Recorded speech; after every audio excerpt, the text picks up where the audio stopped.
ঢাকা ভোর থেকে এখানে ক্রেতা বিক্রেতার সরগরমে জমজমাট হয়ে উঠেছে মৎস্য আড়ত। মাছের দাম কিছুটা হেরফের রয়েছে।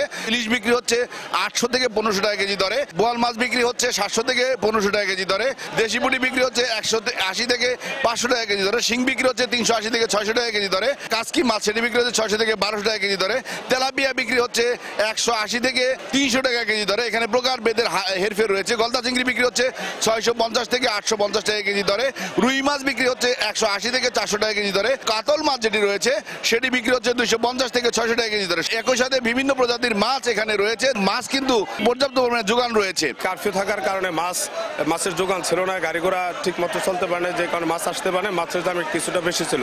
আজকে একটু কারফিউ শিথিল হওয়ার কারণে আজকে মাছ আসছে, বাজারে যোগান ভালো, মাছের যোগান ভালো, রেটও তুলনামূলকভাবে খারাপ না। ক্রেতারা বলছেন যে মাছের দাম কমেনি, কিন্তু পাইকাররা বলছেন মাছের দাম কমেছে। আসলে চাইছি মাছ আন্তরিক কিনে পারবেন, 10টা বেজে যায় মাছ কিনতে পারিনি। মাছের দাম বেশি, হরতাল মরতালের লেগে মাছ আসতে কম, গাড়ি ঘোড়া আসে না, মাছ আসে না, বাজার অনেক বেশি।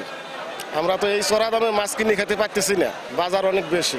কেজি প্রতি 50 টাকা 100 টাকা করে বেশি নিচ্ছে ভালো মাছে, আর নর্মাল মাছে এমনি 50 টাকা বেশি। ঢাকা জেলার বৃহত্তর পাইকারি মাছের আড়ত বাইবেল থেকে এই ছিল মাছের দরদাম সম্পর্কে সর্বশেষ তথ্য।